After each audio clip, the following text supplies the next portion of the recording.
Caller in the last hour referenced Ferguson, Missouri, and a newspaper column about that, and was talking about how it was probably one of the first times he's seen someone in mainstream media, at least print media, acknowledge that the demonstrators there are really out just for discount shopping. It's got nothing to do about justice. It's like, what can we loot? What can we steal? Et cetera, et cetera, et cetera. He did say, I'm sure you read it this morning, that presupposes that I actually read that rag. And I don't normally. So I just, for the cost of it, why would you bother? You got two or three local stories, maybe, tops, and everything else is just AP filler, which you can get for free online anywhere else. So that's probably why I did not take a look at it this morning. And likely that column is plucked out of syndication from some other newspaper somewhere else and really not written on the local level. However, I will offer this. That whole story, what's going on in Ferguson, Missouri, did you read the other day? Maybe you didn't, but there was a woman and she had her shop destroyed. She has a beauty parlor in the neighborhood, and it was looted by the demonstrators last year. First of all, if they want justice, they go out and they loot all of these black businesses. All right, so this isn't really about justice. This is about, look what I got. It's like in Baltimore when the CVS pharmacy got robbed, and it was all live on TV where all of these guys were, a guy's running around and he's got a big bale of toilet paper on his shoulder like some trophy. Again, this has nothing to do with justice. It's a group of people who think they're entitled to everything, and that's the way they were raised. And they go out and they just think they're going to take what doesn't belong to them, even if they hurt other people in the neighborhood. They're not hurting the government at all. They're hurting their fellow business people and their neighbors by doing all of this. So this woman had her shop looted last year. Of all people that decided to help her out, the local St. Louis area Tea Party rebuilt the shop for her. They brought out the craftsmen and they brought out the people to put in the new plate glass window in the front, and they did all of this and built her a beautiful brand new shop. And you know what happened? A couple of nights ago, it got looted again by the same people who say they're out there for justice. So clearly, when you keep hearing this and you hear the screams of the Reverend Al Sharpton and the Reverend Jesse Jackson and all of these newspaper columnists siding with them in this situation, it's not at all about justice. It's about a bunch of criminals going out and seeing what they can get for themselves, and it always has been. I also came across this today. There's a writer by the name of Michael Loftus, and he has a piece at the Washington Times today, and it's titled, How Not to Get Killed by the Cops. Now, I know a lot of you out there, the people out there who claim that police are mean to them. My experience in life has been this. Maybe because I grew up in a neighborhood filled with police officers, so I knew all of them personally. The chief of police lived 3 doors up the street from us. Another police officer, Mr. Hall, he lived 2 doors down the street from us. Our next door neighbor was a state trooper for many, many years. And so we pretty much had to, we knew everybody who was in law enforcement on the local level, and we knew their kids, and we were in and out of their houses, and we knew them personally. They just weren't some automaton walking around in a uniform with a badge. And so my experience is going to greatly differ. But all of these people who say, well, no, the police were mean to me. Well, what were you doing? That's what my dad would have asked you. My dad told me one time, some friends and I had been, we'd gone to the next town and visited a deli, which is not illegal. But on the drive home, we were all a group of teenagers. The drinking age was lower at the time. I will point that out. It was 18. We grabbed a 6-pack and we were driving home, and we had a 7-mile drive back to our hometown. And my buddy Dwayne said he was driving. He pulled over and he said, I gotta go. Which I don't want to give you too much information, but he got out of the car to relieve himself. Dark of night on a country road. We got back in the car. We started driving home. Now it's about 12:30 in the morning. And all of a sudden we see lights behind us. We get pulled over. What had happened was there was a police car sitting on a rise, and it was just 2 guys running radar. They came walking up to the car, one on each side. They looked in, and they got big grins on their faces because they knew us. And the police sergeant, Mr. Freeze, that was his name, no joke, he kind of talked like this. He said, what are you boys up to tonight? And he said, we could see you back there when you when Dwayne was out there on the road. And so then they said, do you have beer in that car? Which was pretty obvious because it was sitting on the floor. So they made us take the remaining cans out, and we had to pour it all into the road. And then they said, now go home and stay out of trouble. So when I told my dad about all of this the next morning, and of course Sergeant Freeze and he were close friends, he looked at me and he said, "Nobody's up to any good after midnight. If you're out after midnight, you're up to no good." And that was his attitude about that. And that was the attitude of just about everybody where I grew up. You were supposed to be home and you were supposed to be in bed. So you got your just desserts. 12 minutes after 9 o'clock, 73. Bill Colley with you on Top Story on News Radio 1310 KLIX and newsradio1310.com. There were a handful of guys in town who didn't like police officers, and those handful of guys in town always seemed to be in trouble.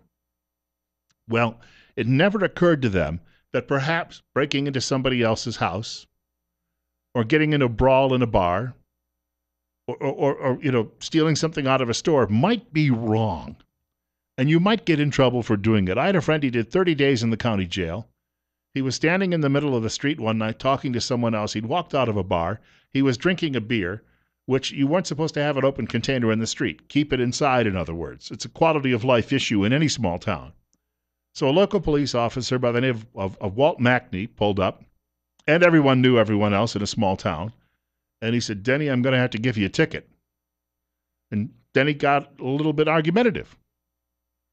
Well, that did not please Walt, who just wanted to give him a ticket and move on and finish his shift. Well, when he kept arguing with him, Walt turned him around and started to put cuffs on him because he said, "I'm not going to put up with this. I'll just take him up to the police station," which was directly across the street from Denny's house, I should point out, being a small town, and let Denny cool off for a while and then let him go home.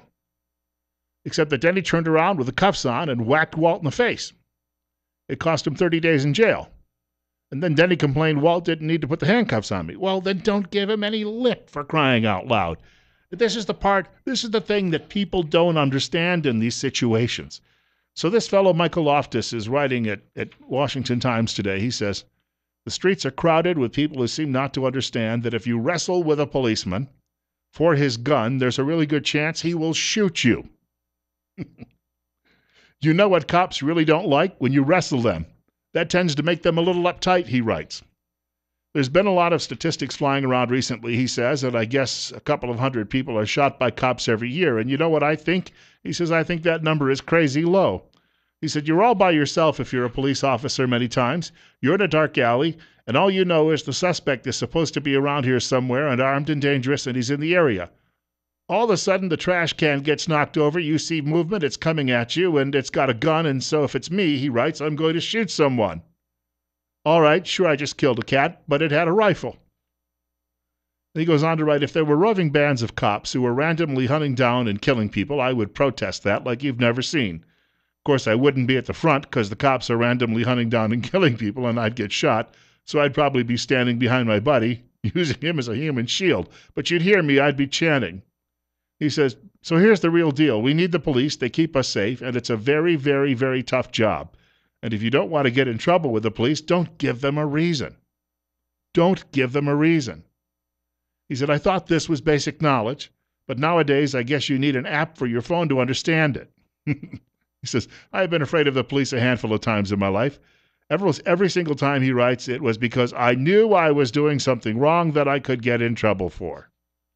Amen. I think he spoke it in very plain English, and he spoke it very well. I cannot find anyone out there. All right, the guy who got pulled over in South Carolina, there are 335 million people in this country. Now, if the ones who are here illegally went home, we'd be down to about, 305.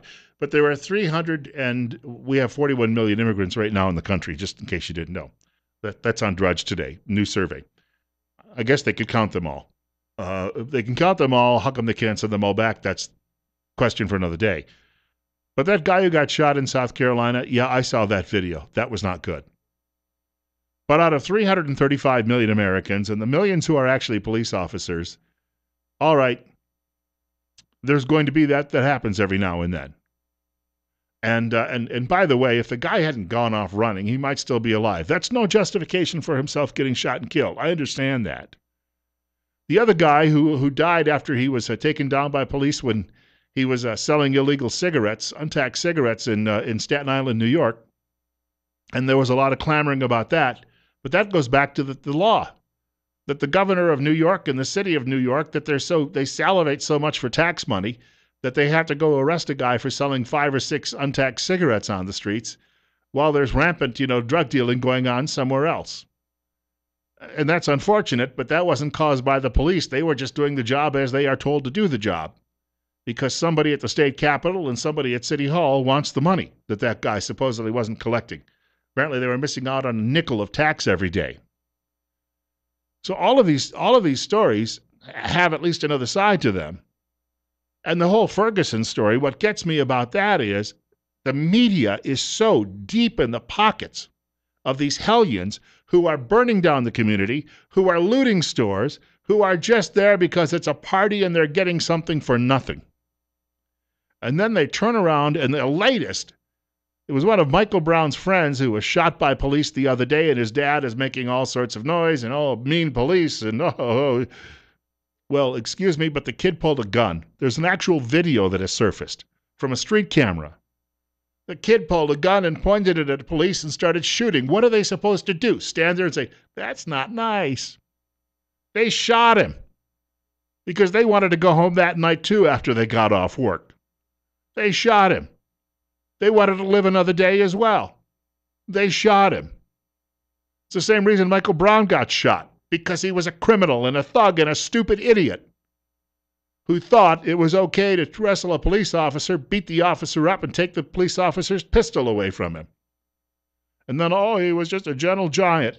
Baloney. And that's why we have problems in this country today. It just because you have a mindless rabble out there, apparently, that thinks somehow they're entitled to all of this and to do all of this. You're on the air with Bill Colley, coming up on 919. Yes, Bill, I'm calling back quickly. I don't know if you've noticed Ben Carson. I don't know if he was late in the city that is still struggling. Baltimore, Ferguson, wherever he was. Maybe it was Detroit. I don't remember. Oh, it was Harlem. And he was talking about his whole attitude. He brings a different perspective to this whole thing. And I do not know how they're going to attack him on the left, because there's nothing. I'm sure they'll figure something out, but that man is pretty noble.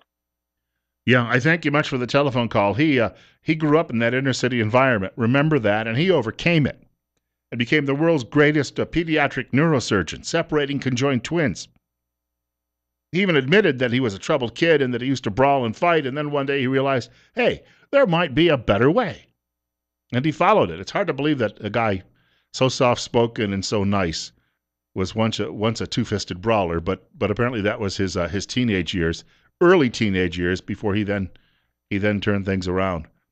We have more coming up, more on this subject as well, and we'll get to our Trump and Carson portion of the program as well in just a few minutes.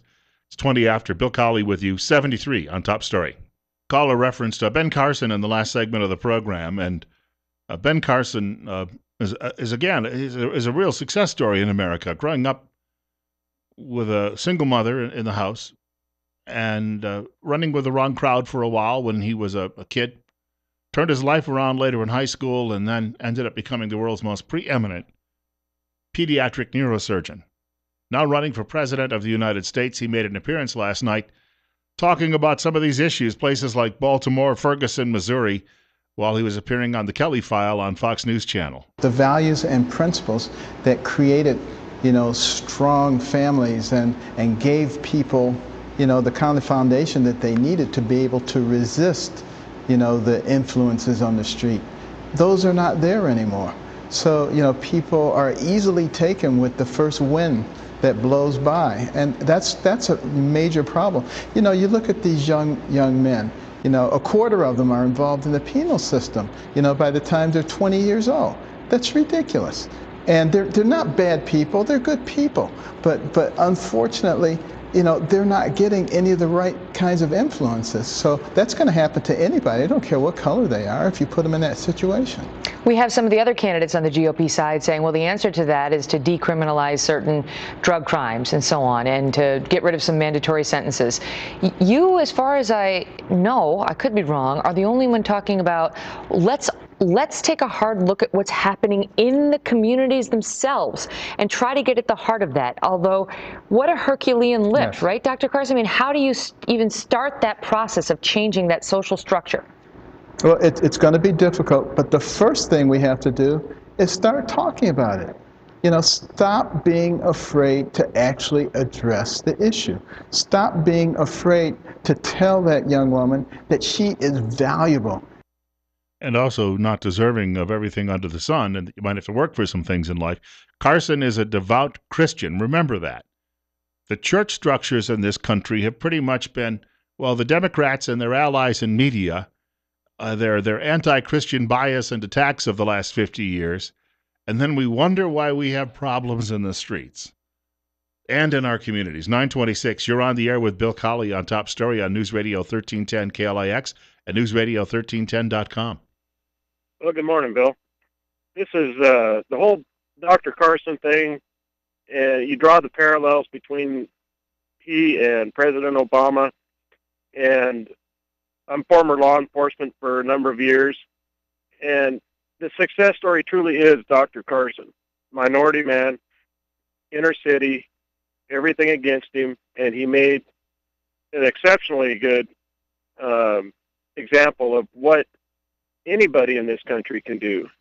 And as you were saying earlier, your attitude with the police dictates what the police respond to you in 99% of the cases. There are those bad cops out there, but they're few and far between. And if I didn't care what color a person was or what their background was, if I had contact with a person and it was respectable, it stayed respectable. And if it got out of hand, I tried every tactic I had ever learned to try and resolve a situation until it escalated to the point where that wasn't possible anymore. These kids in Ferguson, Missouri, they don't want to be called the N-word, but they were perfectly comfortable roasting a pig and then and naming it after the police officer who shot Michael Brown, and then offering the roasted pig to the police. It shows that they don't value anybody on the other side, the lives of the police officers whatsoever. Well, no, they don't value anybody but themselves. And it's a sad thing. It's completely disrespectful. This kid that got shot 2 nights ago on the anniversary of Michael Brown, if he'd have stayed home and watched TV, cracked a book, whatever, he'd still be alive today. Hey, thank you much for the telephone call. Yeah, don't go to the riot. Still love that mother in Baltimore who, on live TV, grabs her son by the ear and yanks him away and drags him home. And liberals didn't like her at all for doing that. Apparently they thought he should be out there getting himself killed. You're up next. You're on Top Story with Bill Colley. Bill, good morning. You took my line. I was going to talk about that lady. That's where we've lost it. Parents today have lost control of their kids, and the biggest problem is the younger parents today were exactly the same way as their kids are.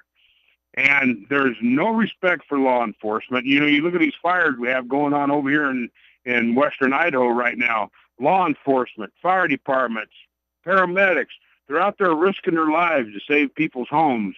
And all I do is turn on the TV, and I hear people, and you know who you people are, will sit there on TV and bitch because the policemen, the fire departments, the paramedics are doing what they need to do to try to save your lives.